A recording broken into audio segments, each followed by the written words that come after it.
chegou com Deus, chegou o caboclo das 7 encruzilhadas. Chegou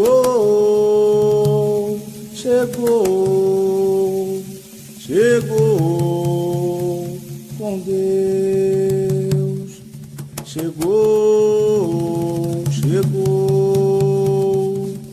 o caboclo das 7 encruzilhadas.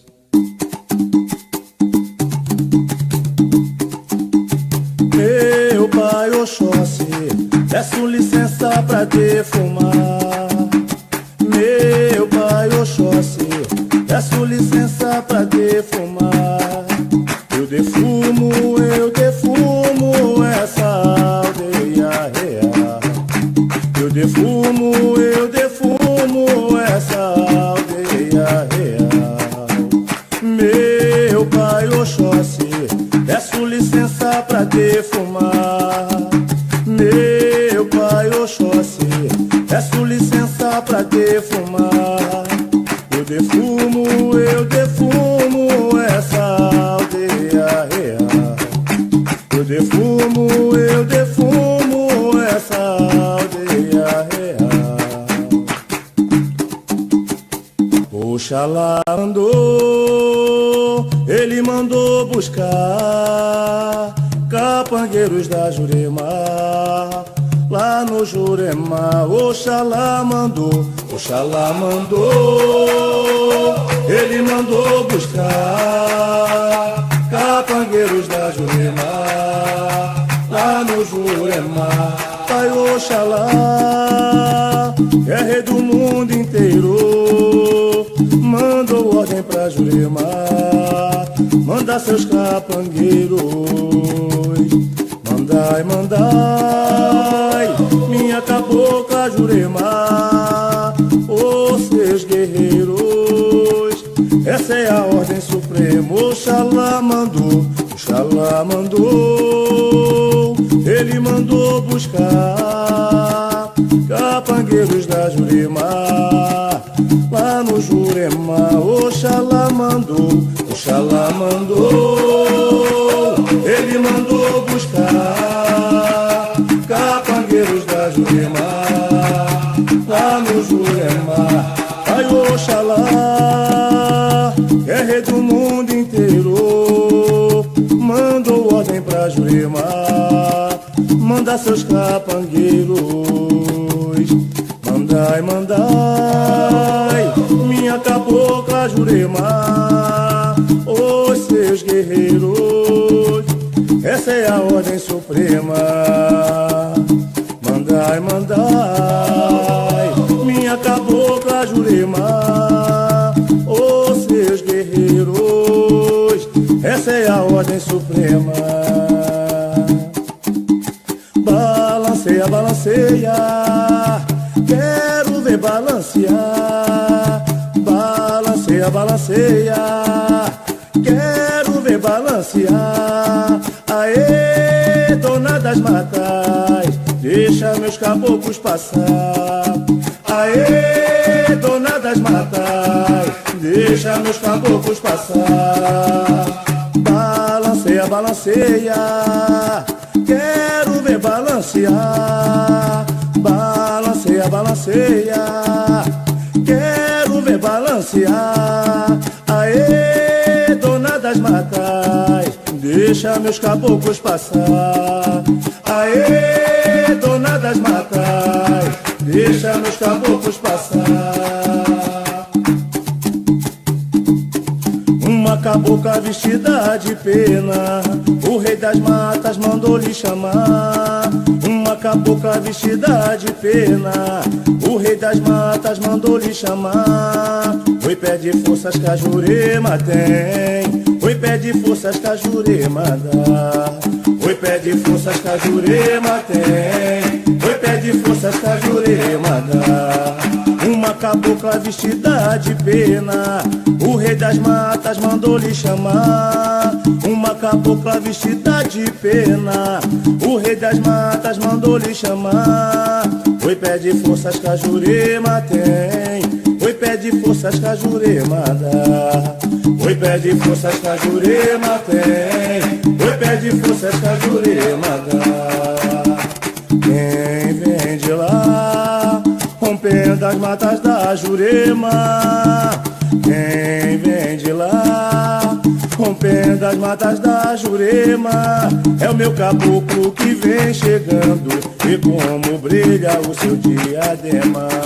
É o meu caboclo que vem chegando, e como brilha o seu diadema. Quem vem de lá, rompendo as matas da Jurema.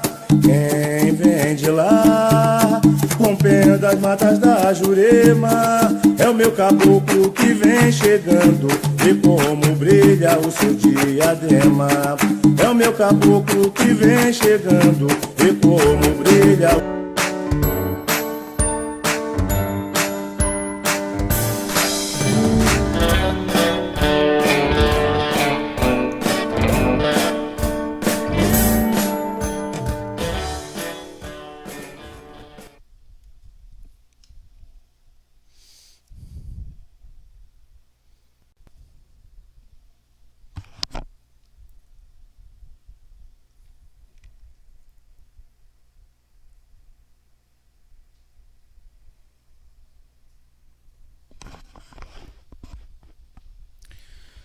Olá, irmãos, boa noite. São 20 horas e 2 minutos no dia 5 de abril de 2017. Bem-vindo a todos os irmãos aqui do nosso grupo de estudos de Teologia de Umbanda Sagrada. Boa noite também aos irmãos que assistirem este vídeo pela nossa fanpage e também pelo nosso canal no YouTube. Estamos agora nesse momento com 9 irmãos na sala. A gente sabe que a maioria assiste depois, devido aos seus compromissos, assiste durante a semana também. Boa noite, Marlene. Boa noite, Carol. Boa noite, Rosana. Boa noite, irmão Emiliano. Boa noite, Najib. Pois bem, estamos de volta aqui então para estudar a nossa sagrada e maravilhosa religião que é a Umbanda. Mas como sempre, de início alguns avisos, para a gente interagir e se comunicar melhor. Tivemos, como sempre, mais alguns ingressos no grupo durante a semana, e a esses irmãos que ingressaram no grupo de estudos recentemente, nós estamos iniciando então o nosso 9º encontro. A orientação é que assistam os vídeos anteriores, estão todos aqui no grupo, neste grupo onde essa transmissão está sendo feita, e posteriormente também no nosso canal no YouTube é colocado o vídeo de cada um desses encontros do grupo de estudos. Aliás, eu quero pedir para os irmãos novamente indicar e pedir que curtam o nosso canal no YouTube. Nós temos no nosso grupo aqui quase 200 pessoas, 170 pessoas aproximadamente, e o nosso canal no YouTube tem apenas 29 curtidas. Então eu quero ser insistente, porque dessa forma o trabalho que a gente faz é um trabalho totalmente caritativo, um trabalho feito com muita humildade, muito carinho.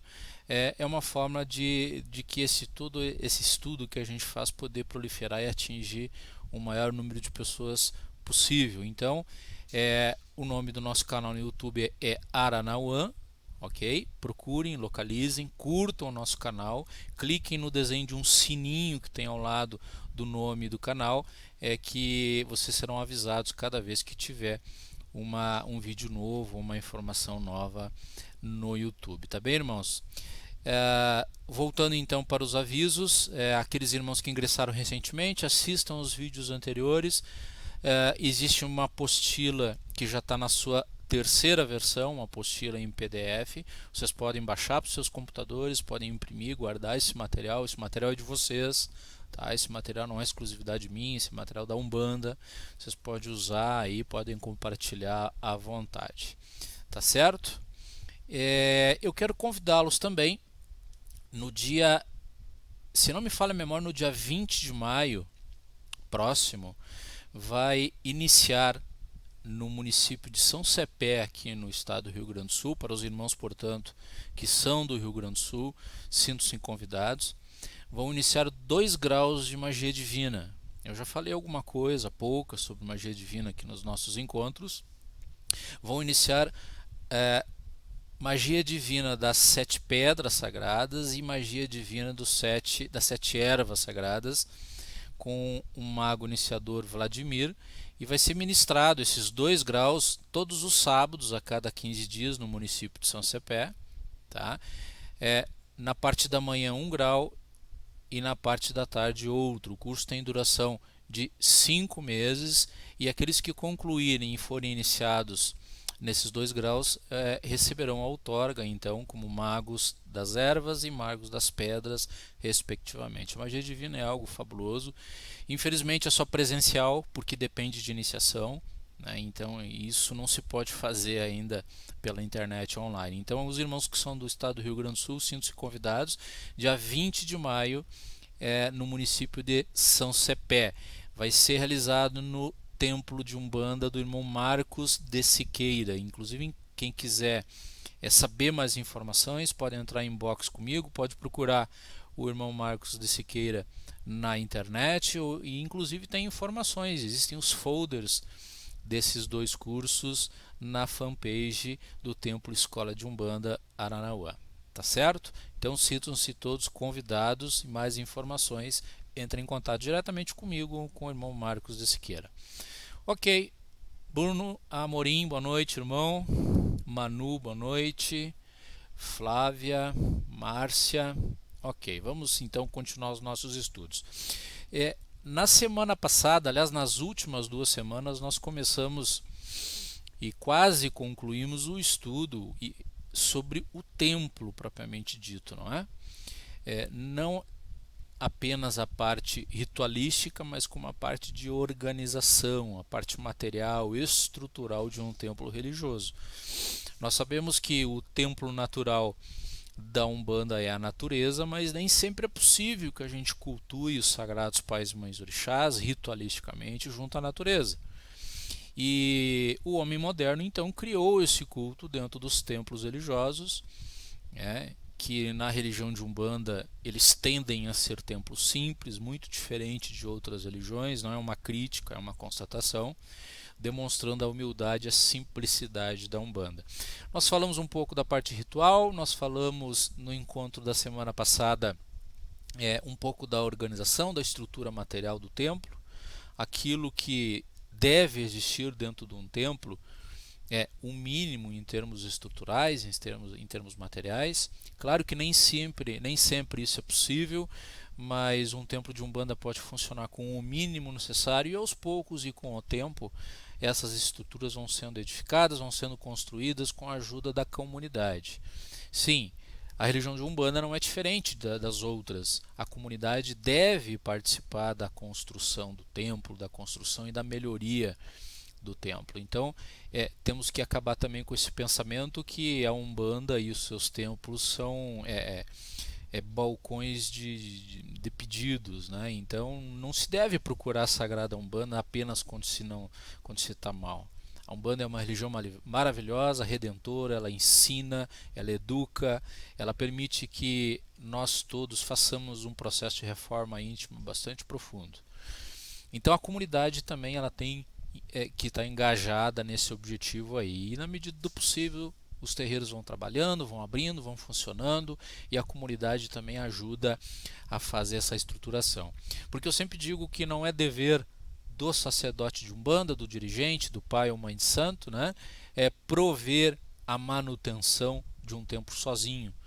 Tá? Não é justo, não é legal, isso sacrifica alguém que está trabalhando aí em prol da comunidade.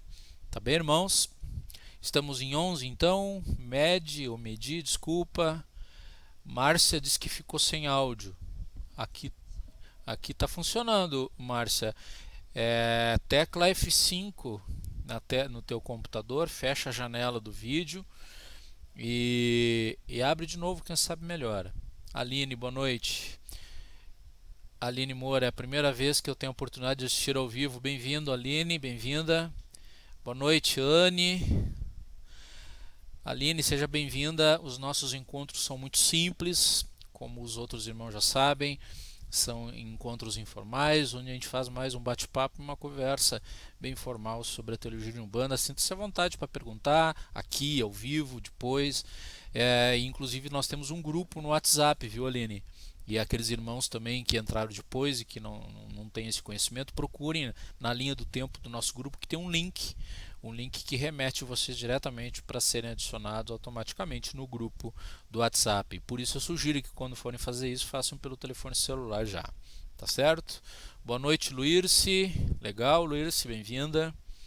Então tá, vamos dar continuidade, então, finalizar aquela parte onde nós começamos há 2 encontros já, falando sobre os templos, falando sobre estrutura material e física, e nós, se não me falha a memória, nós concluímos o encontro da semana passada falando dessa parte organizacional do templo, e que para os trabalhos serem desenvolvidos com maior eficiência, é bom, é aconselhável, é recomendável que o sacerdote de Umbanda, dirigente desse templo, ele forme grupos específicos. Também podemos chamar de comissões, se assim preferirem, né? Cada grupo, cada comissão dedicada ao planejamento, à organização e à supervisão de determinadas atividades que lhe forem conferidas e submetidas. Tá? Claro, tudo supervisionado pelo dirigente, pelo sacerdote. Normalmente esses grupos, essas comissões têm um presidente, um responsável e mais alguns irmãos da corrente que auxiliam. Tá? Não precisa necessariamente ser irmãos da corrente. Muitos templos de Umbanda possuem colaboradores, que são pessoas que frequentam as giras, auxiliam muito nos trabalhos realizados pelo terreiro, pelo templo, e se engajam a tal ponto de participar, inclusive, nessa parte de organização e de ajuda. Tá? Então é salutar, é recomendável que sejam formados esses grupos, porque não é bom que o sacerdote, o dirigente, concentre tudo nas suas mãos.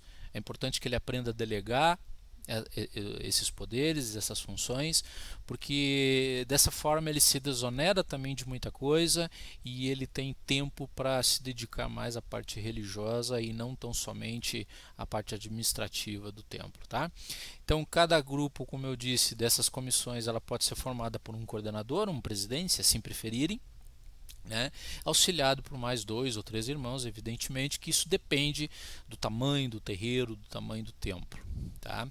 A título de exemplo, só para os irmãos compreenderem do que eu estou falando, é possível que se crie um grupo de limpeza, um grupo de arrumação e organização do terreiro antes e depois das giras, porque os irmãos não pensem, principalmente aqueles da assistência, não é verdade? Que basta chegar no templo, realizar, ser atendido e ir embora para suas casas, receber a caridade. Mas o trabalho de uma gira, ele começa muito tempo antes e termina muito tempo depois do encerramento dos trabalhos. Isso envolve limpeza, envolve arrumação, envolve organização, não só quanto à estrutura física, mas a ativação das firmezas, e tudo isso demanda tempo. Então essa organização, essa criação de grupos facilita esse trabalho, desonera muito das responsabilidades que um sacerdote tem. Então, voltando, pode-se criar então grupos de limpeza, de arrumação, de organização do terreiro, como eu disse antes e depois dos trabalhos espirituais. Grupo de recepção é fundamental. Eu lembro que nós falamos na semana passada da importância de todos dentro de um templo de Umbanda estarem bem informados. É inadmissível hoje alguém ir procurar caridade num terreiro, num templo religioso, pedir alguma informação e não saber, ninguém saber dar a resposta. Tá? Então é fundamental que todos estejam bem informados. E nesse sentido, um grupo dedicado à recepção dos irmãos que estão chegando na tenda, no terreiro, é fundamental. Porque além de receber esses irmãos, vai dando um encaminhamento, vai dando as informações necessárias, como onde o irmão pode eventualmente deixar uma roupa para ser benzida, onde o irmão pode buscar alguma informação sobre os trabalhos do templo. Então esse grupo dedicado à recepção faz um trabalho muito legal e muito bonito, é importante. Existe ainda, a título de exemplo, grupos que ainda pode ser o mesmo grupo de recepção, encarregado de distribuição de senhas e informações.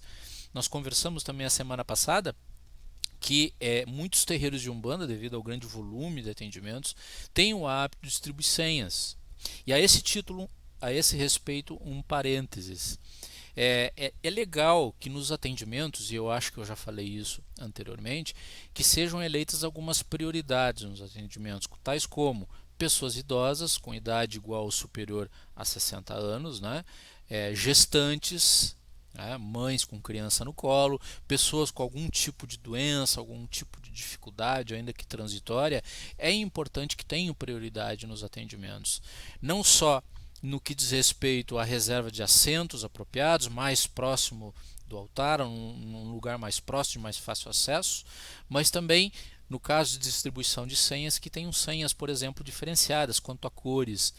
É bastante comum que aqueles templos que utilizam esse sistema de distribuição de senhas diferenciem os atendimentos prioritários, preferenciais por cor. Por exemplo, fichas vermelhas, aquelas pessoas que têm prioridade no atendimento, fichas azuis para outro tipo, outra categoria de consulente, e ficha verde, também a título de exemplo, para os restantes. Então isso facilita a identificação visual e agiliza bastante o trabalho desenvolvido no terreiro, tá bom, irmãos?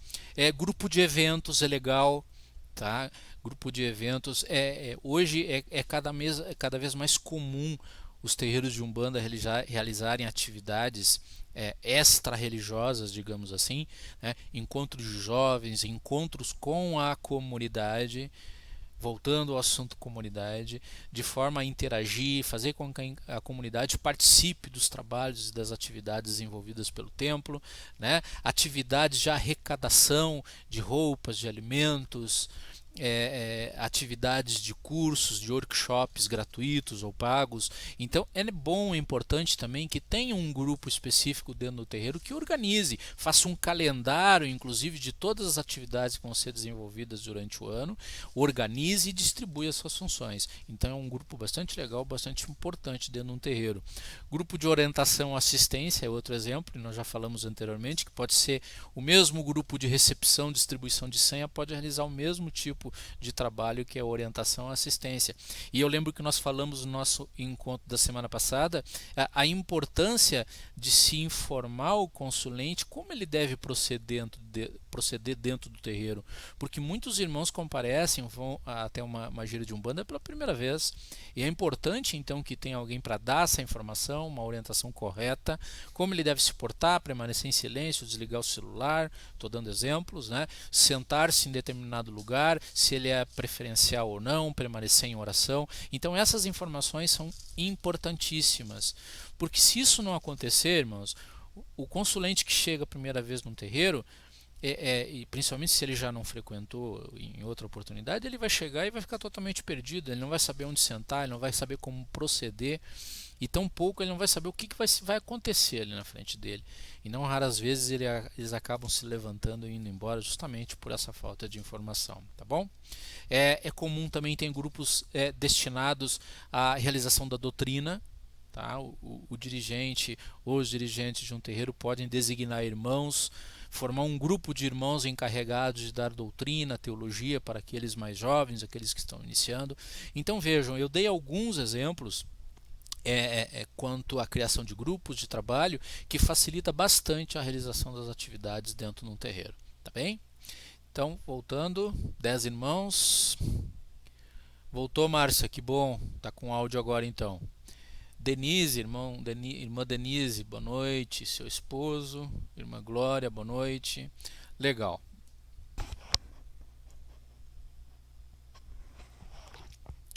Me ocorreu agora um outro assunto que é bastante importante. Dentro de um espaço religioso é fundamental que se cumpra horários, né, com relação ao início e ao término dos trabalhos. E a preleção do sacerdote, algo que nós falamos em 2 encontros anteriores, que é a abertura do trabalho, falar sobre a atividade que vai ser desenvolvida no dia, qual é a vibração que vai ser trabalhada, quais são as linhas de trabalho, falar um pouquinho sobre as duas coisas, né, falar um pouquinho sobre as atividades da casa, ela não deve ser demorada, porque não raras vezes o dirigente se demora muito a fazer essa atividade por exemplo, normalmente as engiras iniciam-se às 20 horas. É comum chegar a 20 horas e 20 minutos, 20 horas e 30 minutos e a preleção ainda está ocorrendo. Então é importante que, se houver preleção, que inicie antes das 20 horas e que a assistência se acostume com esse hábito, né? Que antes das 20 horas já vai ter atividade, que chegue, portanto, um pouco antes. E o cumprimento do horário é fundamental, né? Não só para privilegiar aqueles que estão no horário, e também para não sacrificar aqueles que precisam ser atendidos com rapidez, sejam por motivo de trabalho, por motivos pessoais, até por motivos de doença. Nós sabemos que muitas pessoas recorrem aos terreiros de Umbanda com problemas graves de saúde, problemas pessoais, e vão ali buscar um socorro, uma ajuda rápida, momentânea, e depois retornar às suas atividades normais. Então, o cumprimento de horário é importante para privilegiar, repito, aquele que chegou cedo, cumpriu o seu horário, e aquele também que precisa ausentar-se depois dos trabalhos. Então, isso é o respeito ao corpo mediúnico, respeito à assistência e, claro, sobretudo ao plano espiritual, porque eles estão trabalhando no local muito tempo antes dos trabalhos iniciarem, tá? É um erro, um equívoco pensar que as atividades dentro de um terreiro iniciam quando o sacerdote abre os coroas do congá e inicia o atendimento. Muito tempo antes, todo um trabalho, seja na organização no plano material, mas também no plano espiritual, está sendo feito no terreiro. Muito bem. Ok. É desnecessário falar, me parece, que os médios devem estar presentes ao terreiro, ao templo com antecedência, ajudando na organização dos trabalhos, ou seja, tudo já deve estar muito bem preparado com antecedência para que seja evitada algum contratempo. Nós sabemos, irmãos, que hoje nós estamos em 2017, sempre pode acontecer um contratempo, pode faltar luz, pode algum elemento de trabalho importante pode faltar, né? Então é importante que o início da organização seja feito antes, né? Esteja tudo muito bem limpo, perfumado, arejado, iluminado, né? O altar deve estar ornamentado com toalhas limpas, imagens, tudo distribuído e organizado bem de forma bonita, visivelmente bonita aos olhos e agradável ao coração, tá? Então isso é interessante, para que não fique todo mundo perdido. Bom, como sempre, uma aguinha porque a garganta seca. Isso é herança dos tempos de lecionar. Bom, terminada essa parte, então, sobre o terreiro propriamente dito, sobre a parte ritualística, parte material, parte organizacional, eu quero falar um pouquinho também, e eu acabei me atrasando porque já era para ter entrado no módulo da mediunidade, e eu reputo importante, às vezes parece que é um assunto banal, algo que aparentemente todo mundo sabe e acaba passando muito desapercebido, que é o assunto relativo aos preceitos. Sim, tá? Os preceitos, ou o preceito, é algo bastante importante dentro da Umbanda. A Umbanda é uma religião mediúnica, é uma religião que adota o sistema de preceitos, e isso deve ser observado, claro, dentro de uma razoabilidade. Preceito, se nós formos buscar a origem etimológica dessa palavra, nós podemos concluir que preceito é tudo aquilo que se faz ou pratica antes de alguma coisa, né? Por isso ele recebe o nome de preceito, vem antes, é uma preparação, é algo que se faz antes de um assunto principal ou antes de uma atividade principal. Então, no caso da religião de Umbanda, preceitos são os cuidados, e as recomendações que devem ser realizados pelos médiuns e pela consulência, obrigatoriamente pelos médiuns e facultativamente pela consulência, antes de qualquer trabalho espiritual. Tá, Adriano, mas a consulência também precisa fazer preceito? Recomendável que sim. Por isso que eu digo que é facultada a realização de preceito. Se todos fizerem, se uma grande quantidade de pessoas que recorrem aos terreiros de Umbanda fizerem os preceitos, ainda que parciais, ainda que mínimos, os trabalhos também eles se realizam com maior fluidez, porque isso, ao contrário, a energia, o magnetismo dessas pessoas que recorrem aos terreiros de Umbanda, vão ser mais sutilizados com a realização desses preceitos. Bom, dizemos então que aos médios da correnda esses preceitos são obrigatórios e aos consulentes facultativos, porque claro que nós não podemos cobrar dos consulentes, né, aquilo que eles não têm obrigação de saber. O umbandista, entretanto, irmão, especialmente aqueles que integram uma corrente, eles devem saber o mínimo, tá? Que nós chamamos de base, como por exemplo, como entrar num terreiro, e nós já falamos, né? Como saudar as divindades, como se portar, né? Como fazer um banho de erva, como fazer uma firmeza. Então isso é o mínimo que todo médium umbandista deve aprender a fazer. É o mínimo. Claro que cada doutrina tem a sua particularidade, cada templo de Umbanda também tem a sua particularidade, fruto da escola, do seu dirigente, dos seus sacerdotes, e tudo isso deve ser respeitado. Se qualquer coisa que eu disser aqui for de encontro ao que é feito na casa de vocês, no terreiro de vocês, desconsiderem.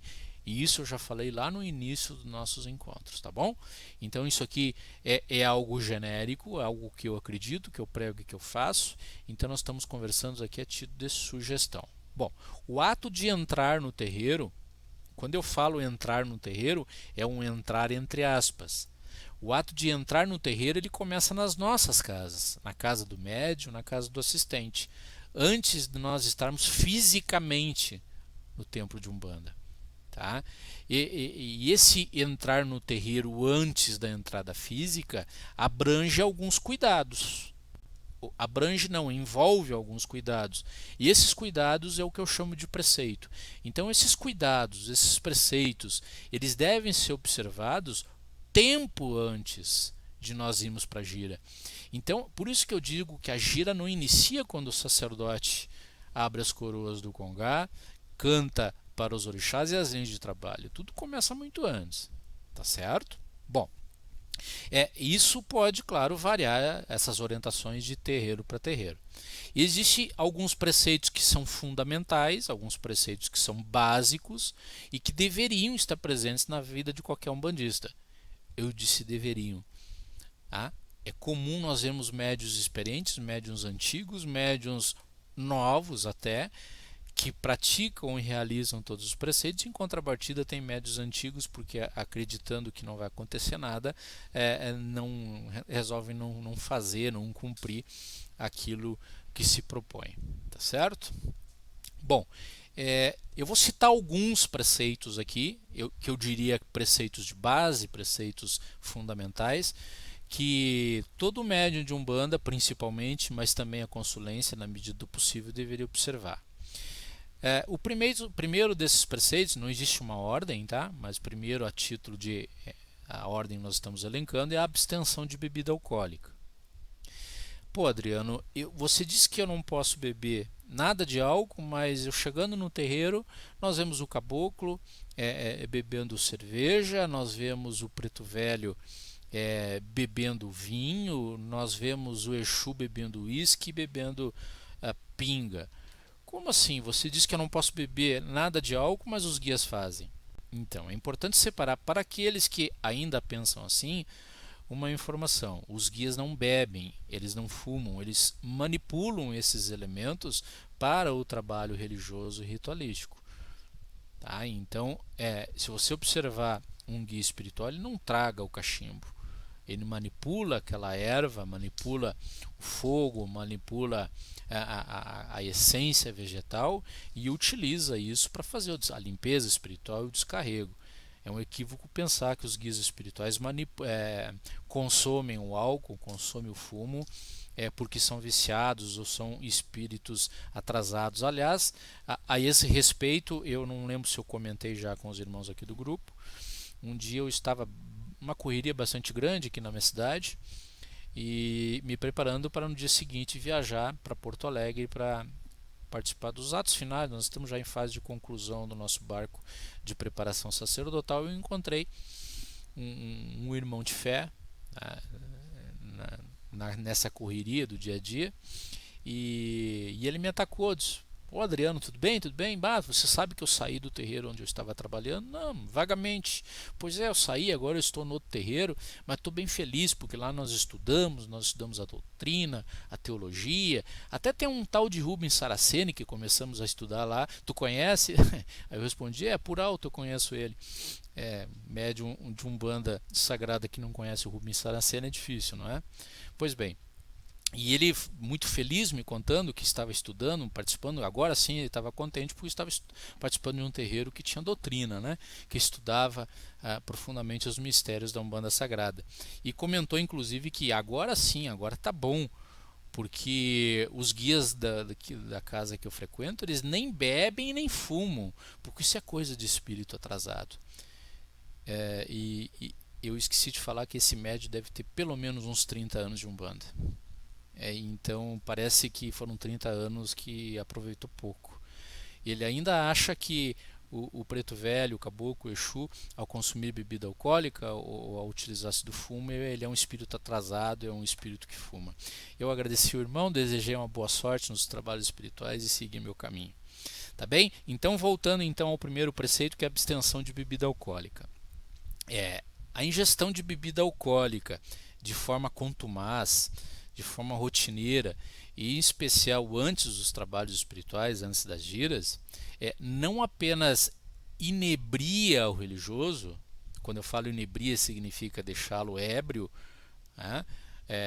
Se preferirem a expressão bêbado, ou tonto, não apenas inebria o médium, o religioso ou o frequentador, mas também dificulta a prática religiosa, seja pela via do processo de incorporação ou apenas na condição de Cambone, na condição de Ogã, na condição de passista, de passe magnético. Tá? Mas em especial aqueles médios de incorporação. Então, a bebida alcoólica no seu uso não ritualístico e não religioso, ele densifica o corpo físico e o corpo espiritual dos médicos. E principalmente, eu diria, ele pode atrair o álcool por afinidade para os campos espirituais do médium, a presença de espíritos desequilibrados, espíritos viciados. Porque nós sabemos que existem espíritos viciados tanto no plano etérico quanto no plano material. E nós acolhemos por uma afinidade vibratória esses espíritos para os nossos campos na medida em que nós ingerimos bebidas alcoólicas. Então, esses espíritos acabam se ligando ao mental do médium e passam a atuar como uma espécie de, podemos dizer, parasitas astrais, né, sabendo que determinada pessoa consome o álcool. Claro, eu estou falando numa situação mais radical, mais acentuada, em que a pessoa tem vício no álcool. Mas isso também vale a título de preceito, tá bom? Nenhuma pergunta. Bom, esses parasitas astrais, então, eles acabam consumindo toda a energia que é desprendida pelo médium, aquele que ingeriu a bebida alcoólica.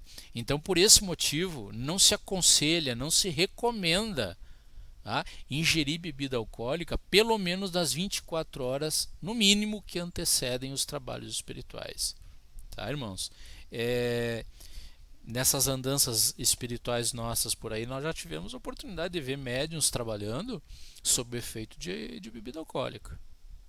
Tá? Isso prejudica os trabalhos, atrai para os campos do médium a presença de espíritos obsessores, e daqui a pouco o médium incorporante, ao invés de estar trabalhando com um caboclo preto velho, está trabalhando com um quiumba, um zumbeteiro, que acaba prejudicando todo o trabalho espiritual da casa. Tá? Então, a abstenção de bebida alcoólica, pelo menos as 24 horas que antecedem os trabalhos espirituais, é um preceito legal e necessário. Tá bem? Vamos adiante. Outro preceito que também é bastante comum, abstenção de carne, pelo menos a carne vermelha, pelo menos. Poxa, mas consumir carne é tão bom. Nós sabemos que mesmo dentro da Umbanda nós temos irmãos vegetarianos, né? Temos irmãos que não consomem nada de carne, os irmãos veganos que não consomem não apenas carne, mas como nenhum produto de origem animal. Nós respeitamos esses irmãos Eu não sou vegetariano e nem vegano, eu gosto muito de carne, mas eu procuro sempre respeitar o preceito da abstenção de carne nas 24 horas também que antecedem os trabalhos espirituais. Tá? Se algum irmão ou irmã tiver uma necessidade muito grande, e existem muitas pessoas que têm essa necessidade fisiológica, física, material de consumir carne, pelo menos que se abstenha da carne vermelha. A evitar a carne vermelha devido ao alto teor, o magnetismo negativo dela, vou falar um pouco mais sobre isso, é muito pesado. Então evita a carne vermelha, consome de repente um peixe, um frango e evitando a carne vermelha. É evidente, e todos nós sabemos de alguma maneira, que a carne vermelha é saturada de energia negativa. Sim, essas energias negativas elas ficam impregnadas no animal e consequentemente na carne, e isso decorre do momento do abatimento, ou seja, em que ele é morto. Né? Há uma descarga de adrenalina no corpo do animal e isso acaba densificando, trazendo toda uma carga negativa para o nosso corpo e que numa situação de normalidade o nosso corpo assimila essas energias, ele dissipa. E tudo bem, o corpo físico, o material faz a digestão, essas energias são renovadas. Só que para efeito de um trabalho espiritual, essa renovação energética demora mais que 24 horas.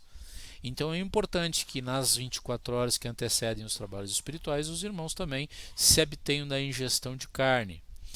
Claro que além disso, a carne também é de difícil digestão, podendo levar até dias, nós sabemos, para que seja completamente digerida pelo corpo.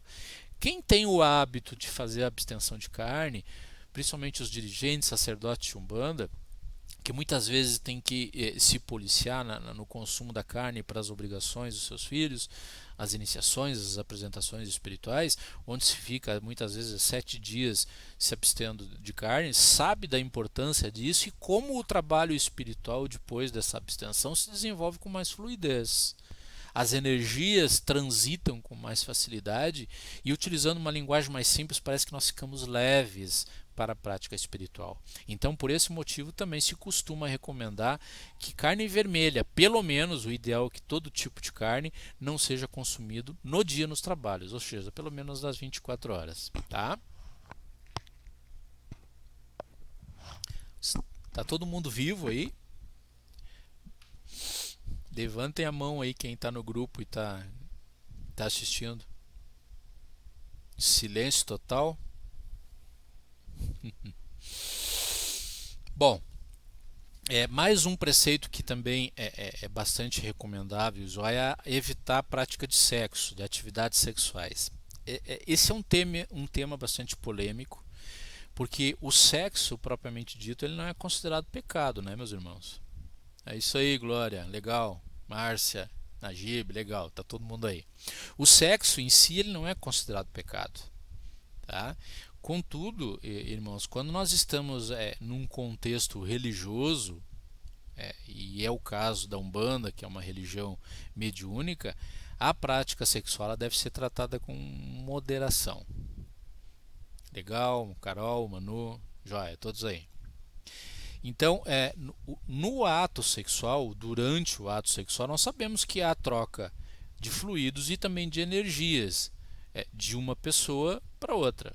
Uma pessoa então dispersa, expande energia de natureza sexual e também de fluidos durante a prática, esse tipo de prática. No momento da incorporação, por outro lado, vamos ver agora o lado religioso, no momento da incorporação existe, vamos tratar assim entre aspas, existem 3 elementos, 3 ingredientes no momento da corporação. Nós temos o médium no seu aspecto material, nós temos o guia espiritual no seu aspecto espiritual e nós temos uma fusão dos dois, que é o médium incorporado. Então vamos tratar como 3 ingredientes ou 3 elementos que estão presentes na incorporação. Tá? Isso é pacífico entre a gente sabe. Se porém houver uma recente prática de relação sexual momentos, instantes, nas 24 horas que antecedem um trabalho espiritual, próximo à gira, portanto, nós vamos acrescentar essa equação, essa matemática que eu acabei de falar, uma quarta pessoa, que é a energia do parceiro ou da parceira, e que pode ou não ser boa. Claro, nós temos tudo que tratar com bastante moderação. Se o casal, ambos são da Umbanda, e a prática sexual está sendo feita no âmbito familiar, onde os dois conhecem os resultados, sabe qual é a energia um do outro, não se está falando que não se deve fazer, mas eu estou falando, essa, digamos, é uma exceção à regra, tá bem? Mas fora essa situação, se deve evitar sim a prática sexual, não porque é pecado, não porque é ruim, mas sim porque nós trazemos para dentro dos trabalhos espirituais um quarto ingrediente, que é a energia do parceiro, da parceira, que nós não sabemos que isso é bom. O parceiro ou a parceira pode ter passado por uma carga negativa muito grande nos dias anteriores, problema familiar, problema no trabalho, e por mais que não se acredite nisso, isso se transmite por ondas vibratórias e muito mais pelo contato físico. Então, logo, por cautela, é bom e recomendável que no dia dos trabalhos não haja relação sexual, salvo a exceção, como eu falei, do casal, desde que eles ambos participem da mesma casa e do mesmo trabalho, tá? Lembrando que o que eu estou dizendo aqui é uma informação geral. Se no seu terreiro é diferente, se o seu dirigente, seu sacerdote determina diferente, orienta diferente, siga ele, tá certo? Bom, a título de preceito, ainda continuando, existem duas firmezas básicas, e eu diria obrigatórias, para o médium de Umbanda, aquele que participa de uma corrente espiritual. Vejam que nós ainda não entramos no terreiro. Lembram que nós conversamos que o nosso entrar no terreiro começa muito tempo antes? Começa muito tempo antes se abstendo do álcool, se abstendo da ingestão de carne vermelha, se abstendo da prática de sexo e também tomando certas providências de segurança para os trabalhos espirituais que vão ser realizados. E quando eu falo em segurança, eu estou falando de duas firmezas fundamentais. Tá? Eu vou falar um pouquinho sobre isso lá na frente, sobre o que é firmeza e o que é assentamento. Tá? Duas firmezas fundamentais: firmeza para o anjo da guarda e firmeza para a esquerda. Alguns terreiros, antes que eu entre nesses temas, eles têm o costume de não permitir que os filhos da casa façam essas firmezas nas suas casas, mas sim dentro do terreiro. Então, nesses templos é comum que haja uma dependência, principalmente terreiros maiores, não é? Que comportem as firmezas de anjo da guarda e de esquerda de cada um dos médios da casa. Tá? Alguns terreiros fazem assim. Outros terreiros permitem que os filhos espirituais façam essas firmezas nas suas residências, com algumas observações, com alguns cuidados especiais. Tá? Eu vou falar só em linhas gerais. Vela para o anjo da guarda, firmeza para o anjo da guarda. Falando em anjo da guarda, ele é um mistério de Deus, né, como qualquer outro, e ele se destina à nossa proteção. Médium de incorporação ou não, isso não importa. Firmar uma vela para o anjo da guarda é importante, é recomendável. Claro que no contexto religioso umbandista, o anjo da guarda ele não tem essa mesma feição que se dá a esse mistério na Igreja Católica, no catolicismo e também lá no judaísmo. Tá? Nós temos que entender esse mistério com olhos de umbandista. Anjo da guarda. Anjo, o mistério anjo é um mistério de Deus. Existem inúmeras divindades, né? Divindades essas que são desdobramentos de Deus, e anjo é uma classe de divindade menor. Quando eu falo menor, não quer dizer pequena e nem desdenhando dessa classe de divindade. Existem divindades que se chamam anjos, outras arcanjos, outras querubins, serafins, tronos e assim por diante. Anjo é uma classe de divindade. Esses mistérios de Deus, estes anjos, que nós chamamos carinhosamente de anjo da guarda, a respeito deles existem muitas teorias, inclusive. Tá? Por isso que eu digo que nós temos que olhar esse mistério com olhos de umbandistas. Ok. Tá? Se fala que anjos são espíritos humanos, outros que não são espíritos humanos, outros dizem que são espíritos com asas, né, seres alados, outros que são espíritos familiares desencarnados e que retornam para a zona Judá. Bom, não importa. Anjo da guarda é um mistério de Deus que não foi totalmente aberto e revelado aqui para o plano material humano. Tá? E é importante que se compreenda isso. Isso não foi totalmente aberto, esse mistério. Eu recomendo, me ocorreu agora, a leitura de um livro, um dos primeiros livros do mestre Alexandre Comino, que é dirigente espiritual, sacerdote do Colégio Pena Branca. Ele tem um livro que vou tentar me lembrar, Deus, Deuses, Divindades e Anjos. É mais ou menos esse o título, pela editora Madras. Ele fala bastante sobre a questão das divindades e inclusive sobre os anjos. Eu não tenho esse livro, mas eu já li. Eu recomendo os irmãos que quiserem se aprofundar de repente nesse tema de anjo da guarda. Ele fala um pouquinho sobre esse mistério de Deus. Tá? E que esse mistério, isso nós sabemos, ele não foi completamente aberto aqui para o plano material. Bom, esse preceito de firmeza, de acender, o ato de acender uma vela para o anjo da guarda, é um preceito que deve ser observado antes. Deve ser observado sempre, não só no dia ou nos dias que antecedem os nossos trabalhos espirituais, e independente de ou não para a gira, para o terreiro. É que para nós nos ligarmos a esse mistério, é preciso um ato de ativação. E esse ato de ativação, ele é bastante simples.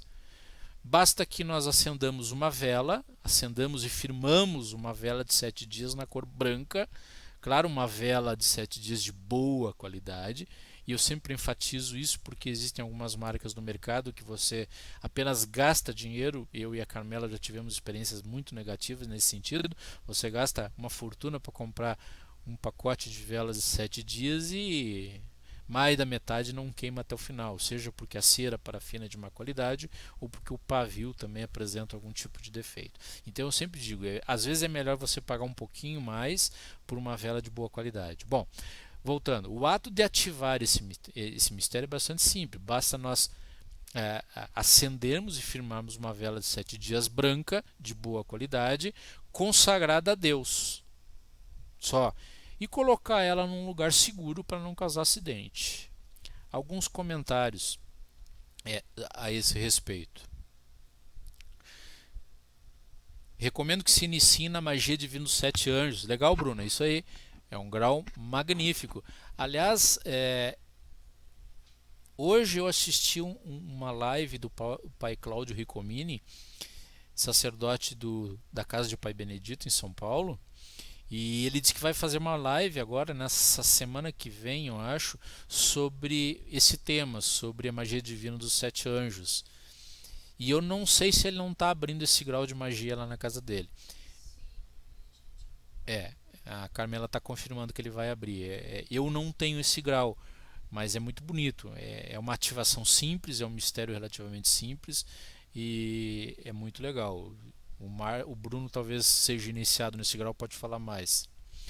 Márcia disse que ficou sem áudio de novo. Inicia, fecha a página do vídeo e abre de novo. Bom, como eu disse, acenda a vela, né, um ato de ativação simples. Eu não trouxe nenhuma vela de 7 dias aqui, me esqueci, mas vamos pegar a título de exemplo. Tá? Imaginem que o estojo desse óculos aqui seja uma vela de 7 dias. Acenda a vela primeiro. Sempre que se consagra uma vela, se faz isso com ela acesa. Acende a vela, tá? Segura preferencialmente com a mão direita, em se tratando de anjo da guarda, segura essa vela acesa com segurança, né, para não se queimar, porque está acendendo uma vela. Importante, nunca se tira o papel celofane que está em volta. Aquele papel está ali por um motivo, é para segurança. Parece óbvio, mas eu já vi gente tirando o papel celofane, tá bom?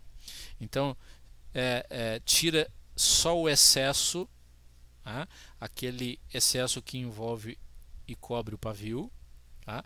Se acende a vela, eleva e segura essa vela acima da cabeça, a vela branca de 7 dias, com as duas mãos ou com uma, depende da doutrina de cada um, e dedica essa vela a Deus. Tá? Pai Olorum, meu Deus, meu Criador, eu dedico essa vela a Ti e peço que consagre e mande ela para que eu possa usá-la na firmeza para o meu anjo da guarda. Tá? Pedindo então tudo de bom, a vossa imantação divina sobre essa vela. Feito isso, essa vela está consagrada. Tá? Muita gente diz que, se comenta por aí, não pode acender vela para ninguém dentro de casa porque atrai espírito negativo, espírito de pouca luz. Gente, se não pudesse acender vela, eu estava morto já. Tá? No nosso contexto umbandista e no contexto mágico, religioso, portanto, não só se pode, como se deve acender vela dentro de casa, porque nos conecta com o lado sagrado da criação. Tá? Então, feita a ativação, a consagração, essa vela ela passa a ter um dono. Então, nenhum espírito obsessor, zombeteiro, vai se ligar à vela ou à sua chama só porque ela está cedo dentro de casa. Tá? Alguns dirigentes orientam que a vela seja colocada, firmada, né? Ela está acesa, ela está ativada e depois seja firmada e colocada sempre acima da cabeça. Tá? Vamos compreender isso sobre o fundamento de acender uma vela acima da cabeça. Uma coisa é nós acendermos ou ativarmos a vela acima da cabeça. O ato que eu acabei de demonstrar para vocês. Isso é recomendável. Eu faço assim, eu aprendi assim e ensino assim. Porque no momento que essa vela ela é consagrada e ativada, dispara dela um eixo luminoso, uma onda que se conecta com as telas vibratórias e fatorais de todos os tronos da criação. Então, essa conexão, uma vez feita acima da cabeça, ela nos liga através do nosso chakra coronário a essas telas vibratórias, esses mentais divinos. Então, acima da cabeça, acender e consagrar, sim, mas agora quanto à obrigatoriedade de firmar, de colocar acima da cabeça, cada casa tem a sua doutrina. Eu aprendi que não é necessário. Tá bom? Então, colocar acima da cabeça, em cima da geladeira, os motivos são os mais variados possíveis, para que espíritos de pouca luz não cheguem até a chama dessa vela, por exemplo. Eu já ouvi isso. Como se espírito não volitasse. Volitasse é algo semelhante a voar. Então, se está em cima da geladeira, vocês acham que ele não vai poder chegar até a chama da vela? Claro que sim. Outra, a chama da vela não pode nem ser acendida dentro de casa, quiçá em cima da geladeira, porque atrai espíritos negativos. Bom, se o fogo atrai espírito negativo, nós não podemos acender o forno do nosso fogão, nós não podemos acender a churrasqueira para fazer um churrasco, para quem é do sul. Tá? Então, veja, são doutrinas diferentes. Tá bom? Se o seu sacerdote, se o seu dirigente, se a sua doutrina prega que se deve deixar acima da cabeça, faça. Porque se fizer diferente, a sua consciência não vai deixar que esse mistério haja a seu favor. Tá bem?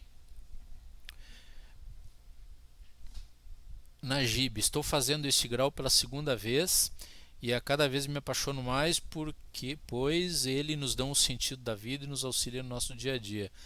Legal o teu depoimento, Najib. Está fazendo o grau pela segunda vez. Legal. Magia dos anjos. Joia. Bom. Depois de acender a vela, ativá-la, tá? Acender, consagrar, ativar e firmar, seja acima da cabeça ou em qualquer outro local, só não se deve, não recomendo firmar no chão. Tá? se tomar cuidado para que não haja nenhum acidente. Existem hoje no mercado uma espécies de copos que são vazados embaixo, onde você, uma vez depositada a vela, firmada em algum lugar, você coloca esse copo por fora da vela, que envolve e protege no caso de algum acidente. A única recomendação é que se tome cuidado ao firmar qualquer vela, meus irmãos, seja de 7 dias, principalmente 7 dias, ou quanto o vela palito. Acidentes ocorrem. Mesmo as velas melhores, boas de qualidade, pode acontecer um acidente.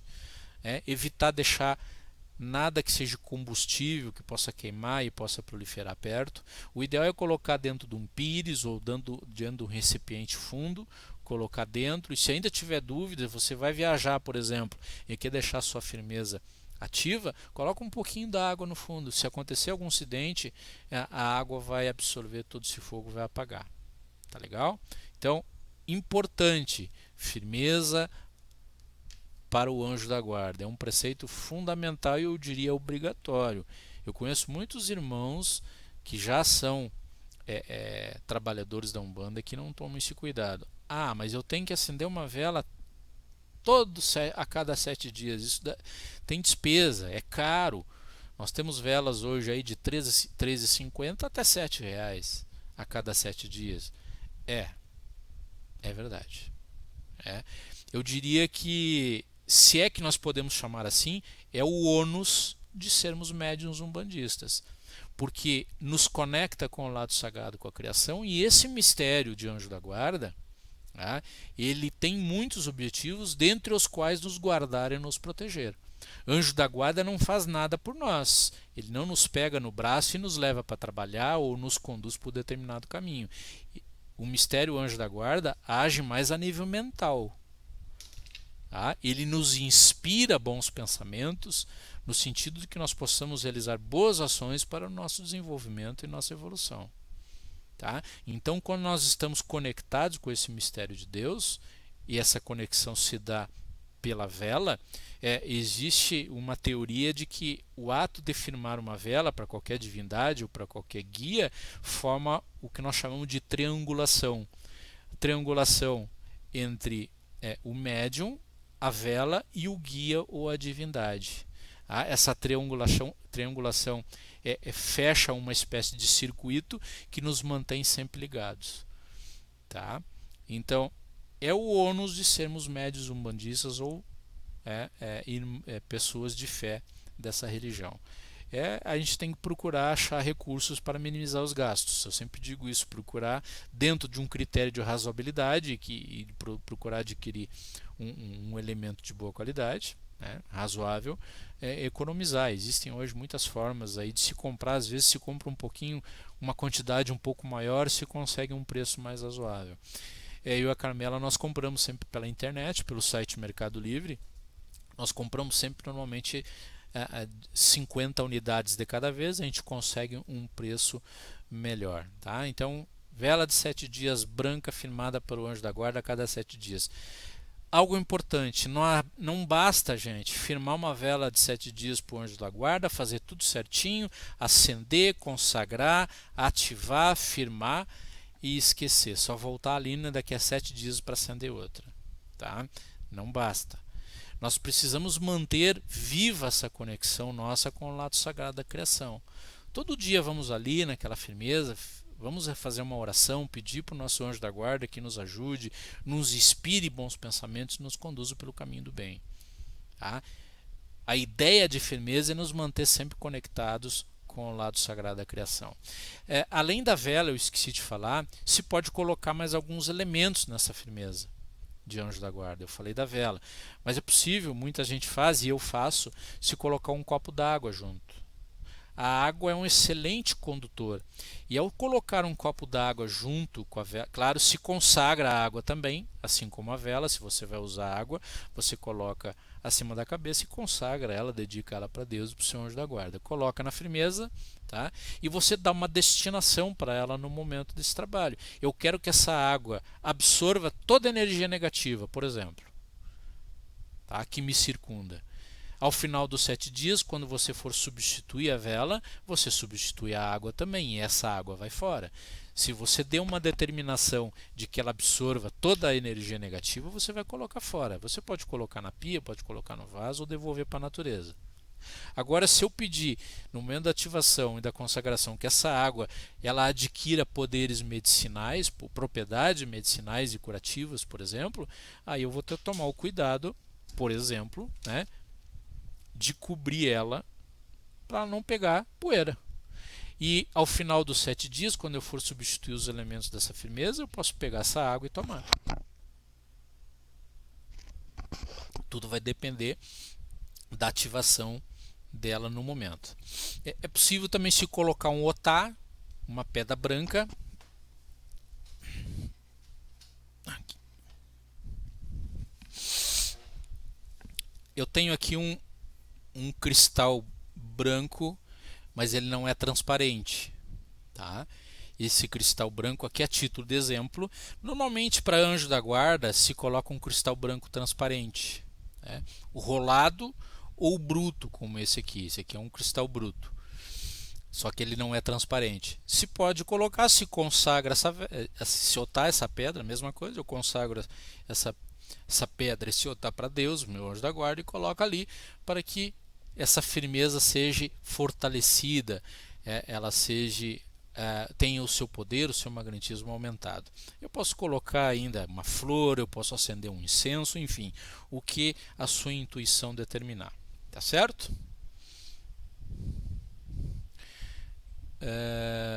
Vamos aqui, tem alguns comentários aqui. Bastante comentários. A Najib diz que está fazendo Magia dos Anjos pela segunda vez. A Manu diz que tem gente que fala que não é bom acender vela em casa porque pode atrair energias negativas, fazendo essa condensação. Manu, a minha doutrina, o que eu aprendi, o que a Umbanda Sagrada prega, é de que não tem problema nenhum acender, tá? Normalmente quem fala isso é alguém que, ainda que seja umbandista, veio do segmento ou católico ou espírita, tá? Nós umbandistas, seguidores de Umbanda Sagrada, podemos e devemos acender vela no anjo da guarda. Tá errado de que a vela atrai energia negativa. Não atrai, tá? Claro, o ato de consagrar e ativar corretamente permite que nenhuma outra força tome conta daquela firmeza que você está fazendo. Sim, a importância então de fazer uma ativação correta e a consagração é legal. Najib, os espíritos negativos estão em todos os lugares, inclusive nos nossos pensamentos. Eu diria que principalmente, né, Najib, nós atraímos eles pelos nossos pensamentos. Muito bem colocado. Márcia, conseguiu voltar, irmã Márcia? A glória não se acende para desencarnados, se não me engano. Irmã Glória, eu acendo vela para os desencarnados a todo momento. Nós trabalhamos com os desencarnados, porque um espírito de um preto velho e de um caboclo não é um espírito humano desencarnado. Então eu acendo vela para desencarnado a todo momento. A minha doutrina é de que pode acender vela em casa, seja para encarnado ou para desencarnado. Isso é um ensinamento ou uma doutrina seguido por algumas pessoas que eu respeito, tá? Que vem lá da linha do catolicismo e também do espiritismo, tá? Você não vai morrer nem vai causar nenhum problema, tá? Se houver algum problema, não vai ser pela vela, pode ter certeza. Manu perdeu o sinal e voltou agora, ok. Bruno, os senhores anjos fazem parte de uma classe de divindades específicas, é isso aí, Bruno. Assim como os nossos amados pais e mães orixás que estão inseridos na classe de tronos de Deus. Perfeito. Tá bem, Bruno tá fera aí já na teologia. Joana, boa noite, irmãos. Estou com problemas aqui de internet. Ainda bem que os vídeos não são excluídos. É isso aí, Joana. Fica aí para assistir depois. Boa noite a todos. Vou ver a aula amanhã. Tá bem, Márcia? Que pena que não pode assistir. Bom, outra firmeza importante, ainda falando dentro dos preceitos, nós vamos avançar um pouquinho, irmãos, para poder concluir essa parte dos preceitos e retomar na semana que vem, já a partir de mediunidade. Talvez eu fale um pouquinho de firmeza e assentamento. A vela para a esquerda. Se vocês acham que tem polêmica em acender vela branca para anjo da guarda ou para encarnado ou desencarnado dentro de casa, a polêmica aqui é muito maior. né? Porque acender vela para a esquerda significa acender vela para Exu, Pombagira, Exu Mirim ou Pombagira Mirim. E esses guias espirituais, essas classes de espíritos, têm na cor preta o seu magnetismo. Tá? Então, todo médio de Umbanda, ainda falando a título de preceito, principalmente os médios atuantes em uma corrente, médiums, seja de incorporação ou que simplesmente participa da corrente, eles devem realizar, no mínimo, uma firmeza para Exu. No mínimo, tá? É uma firmeza também bastante simples, nos conecta com esses guardiões. Eu não vou entrar nesse mérito, porque nós vamos ter encontros, quando nós começarmos a falar dos tronos de Deus, da teogonia e também das linhas de trabalho, nós vamos falar mais especificamente sobre eles, tá? É importante que se faça essa firmeza também e acender a vela para a esquerda, pedindo proteção para os trabalhos. Eu e a Carmela, nós temos 24 horas por dia, 7 dias por semana, no mínimo 2 firmezas cada um.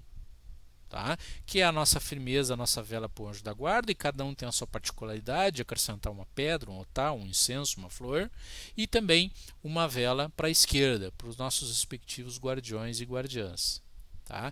Essa firmeza é importante, tá? E ela pode ser feita com uma vela preta, tá? Apenas uma vela preta, da mesma forma que eu falei antes, acesa, ativada, consagrada e depois firmada. Com exceção de que, uma observação, as velas, qualquer firmeza que se faz para a esquerda, é preferível que se faça do lado de fora de casa. Eu vou falar mais sobre isso oportunamente, por causa do tipo de magnetismo, da vibração do magnetismo dessas linhas de esquerda, que é um magnetismo absorvedor. É a única observação que eu faço. Poxa, Adriano, mas eu não tenho, eu moro num apartamento. Faça na área de serviço, por exemplo. Tá? Então, acender a vela para a esquerda, para o seu guardião, para a sua guardiã. Pode acrescentar, ao invés de um copo de água, um copinho pequeno com uma marafa, um pouquinho de pinga. E se quiser incrementar um pouquinho mais, acende um charuto, dá umas baforadas ali, coloca sobre o copo, faz uma oração e pede que os teus guardiões te protejam e te guardem, para os trabalhos espirituais que você vai realizar na tua casa, tá? E por onde você andar. Tá? Aqueles que têm um magnetismo mais próximo do nosso, humanos, seres humanos encarnados, são os guardiões à esquerda, é o Exu, é a Pombagira. Tá? Então é importante essa conexão.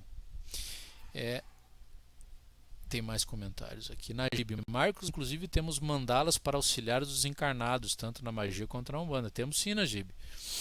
Temos sim.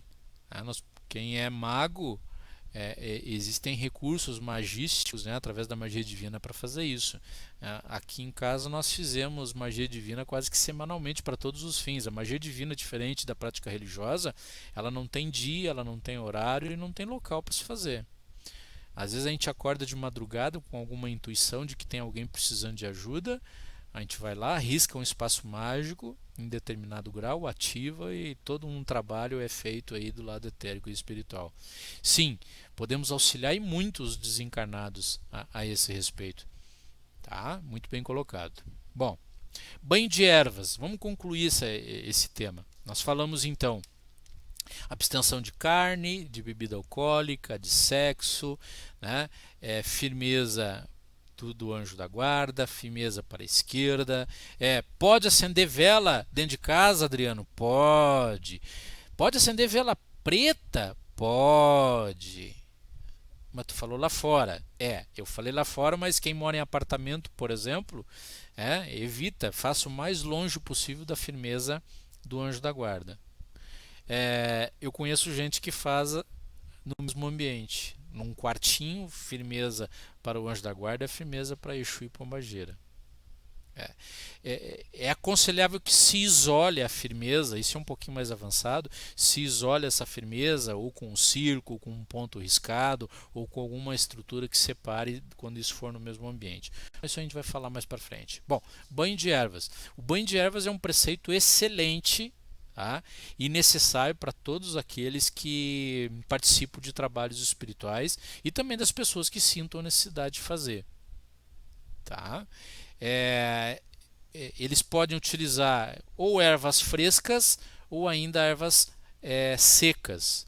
variando a forma de preparo conforme o caso. Se for erva seca, você faz uma infusão com água quente. Se for erva não seca, né, erva fresca, você faz com água gelada.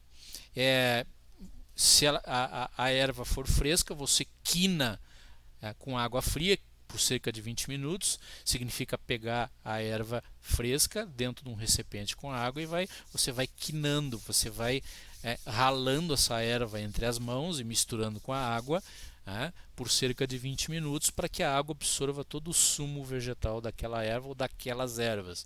Depois coa essas ervas, acrescenta a água do chuveiro e usa. E coloca, tá? Eu digo água de chuveiro porque quando nós vamos fazer o nosso banho de higiene, depois de feito o banho de higiene, nós pegamos aquele sumo vegetal que nós extraímos das ervas, completamos numa jarra com a água do chuveiro, que tem a mesma temperatura do banho, para não dar nenhum choque térmico, e colocamos a partir e acima da cabeça. E aí nós vamos entrar numa outra polêmica, que 2 pontos. Não se toma banho de ervas acima da cabeça, mas apenas a partir dos ombros para baixo.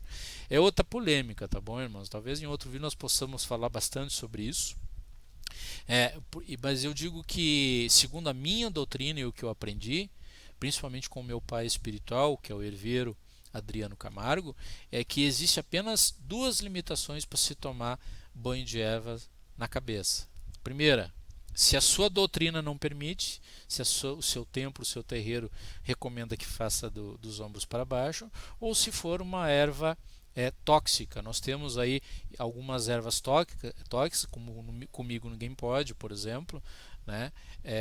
Espada de São Jorge, e que se você colocar um banho desse tipo acima da cabeça, é possível que em contato com as mucosas da boca, do olho, cause algum tipo de irritação. Então são as únicas 2 limitações. De resto, tá, não há nenhuma limitação para se tomar banho de ervas na cabeça, porque nós estamos no contexto da Umbanda. No Candomblé e em algumas outras nações, o filho espiritual só deve tomar banho de erva do seu orixá. Não é o caso da Umbanda. Nós podemos tomar Umbanda sagrada, pelo menos, que é o que nós estamos estudando. Nós podemos estudar, fazer banho de ervas com ervas de todos os orixás. Carmela me diz que tem pergunta. Joana, mas riscar tricolores? Riscar tripolares e mandalas e por velas pretas dentro de casa, aí pode, né? Sim, no contexto mágico daí, né, Joana? Você que traz uma onda tripolar e coloca a vela preta dentro de casa, sim. Aí daí não é no contexto religioso, é no contexto mágico. Sim, tá certo. Número de ervas 3, 5 e 7. Glória, eu aprendi que não tem importância a quantidade de ervas, se é 3, 5 ou 7, números ímpares. Se fala muito sobre isso também no contexto de guias. A guia tem que ter sempre um número ímpar. Eu acredito muito naquilo que nós somos intuídos pelos guias espirituais. Tá? No momento que nós estamos confeccionando uma guia, por exemplo, falando de guia, nós temos que fechar aquela guia no momento que nós terminarmos de colocarmos no pescoço, que ela está boa, nós estamos nos sentindo bem com ela. Então eu não acredito também, usando no contexto das ervas, que tem que ser número ímpar. Agora, se o guia espiritual que te atendeu recomendou o uso de uma quantidade X de ervas e numa qualidade X de erva, faça o que ele recomendou. Mas se você não está orientado a fazer dessa forma, você usa as ervas que tem à tua disposição. Se no quintal da tua casa tu tem uma erva, utilize uma erva. Se você tem 2 ervas, use as 2 ervas. O que importa é a intenção. Tá certo? Isso, tripolares. Bom, nós estamos já aqui em 21 horas e 15 minutos, irmãos, vamos encerrar. Já passamos aí de 1 hora do nosso encontro de hoje. 5 de abril de 2017, 21 horas e 15 minutos. Vamos encerrando por aqui. Na semana que vem nós terminamos um pouquinho aí, fechamos essa parte dos preceitos. Eu só quero deixar uma reflexão para vocês, tá? Para nós iniciarmos a partir daqui a semana que vem. Nós citamos vários preceitos aqui, né? Abstenção de carne, de sexo, de álcool, acender vela para o anjo da guarda, vela para a esquerda, banho de ervas. Eu pergunto, vale a reflexão, nós voltamos a esse tema. Adianta nos abstermos de álcool, de carne, de sexo, fazer todas as firmezas, se nos outros dias da semana o médium enche a cara, come tudo que é possível e lhe faz mal, e faz tudo de errado? Adianta? Essa reflexão nós vamos voltar nela a semana que vem, tá bem? Então, boa noite a todos. Estamos agora com 9 irmãos na sala. Obrigado pela presença de todos, pela paciência. Obrigado também desde já aqueles irmãos que forem assistir o vídeo depois na nossa fanpage, da nossa página lá no YouTube. Lembrando, curtam a nossa página do YouTube, Aranauã, que significa paz e luz. Muitos irmãos me perguntam, mas que nome esquisito é esse? Aranauã significa paz e luz, é uma saudação em Yorubá, significa paz e luz. Então Aranauã é o nome da nossa página lá no YouTube. Curtam, acompanhem nosso canal. Eu peço que compartilhem os vídeos para que a gente faça esse conhecimento aí, esse nosso estudo chegar o mais longe possível, tá? Sim, eu estou vendo. Ok, Glória, obrigado. Até semana que vem. A Manu, Marcos, eu gostaria de entender mais sobre os banhos de ervas. Tem alguma literatura para me anotar? Com certeza. A Carmela está me alcançando o livro aqui, eu vou te mostrar. Eu diria que hoje, ervas na Umbanda só tem uma literatura, tá bom, Manu? A gente vai, dentro do nosso curso aqui, do nosso grupo de estudos, vai ter um momento que nós vamos falar só de ervas, banhos e defumações, que é Adriano Camargo. Adriano Camargo é conhecido carinhosamente como Herveiro da Jurema. Tá? Ele é sacerdote de Umbanda do templo escola Ventos de Aruanda de São Paulo. Tá? Ele é o meu pai espiritual, meu preparador. E ele tem um livro excelente que se chama Rituais com Ervas, Banhos, Defumações e Benzimentos. Eu vou colocar aqui para vocês, eu não sei se não vai sair invertido aí. Tá? Rituais com Ervas, Banhos, Defumações e Benzimentos. Tem tudo aqui sobre o uso de ervas na Umbanda, e o legal é que ele fala de cada erva e traz uma foto, uma imagem da erva colorido, tá? É muito legal. Então eu recomendo muito esse livro. Isso que nós falamos sobre o ato de usar ou não o banho de ervas na cabeça, ele fala aqui. Tá? Então é uma comentação ao que nós estamos estudando. Olha só. Tá? Então eu recomendo esse livro. É editora Livre Expressão, já está na 4ª edição. Rituais com Ervas, Banhos, Defumações e Benzimentos. Esse é o livro que eu recomendo. Tá bom, irmãos? Boa noite, então. Até a semana que vem, dia 12 de abril, na próxima quarta-feira que vem. Tá bem? Então vamos ver aqui se podemos encerrar, ok? Então, abraços e até a semana que vem. Tchau, tchau.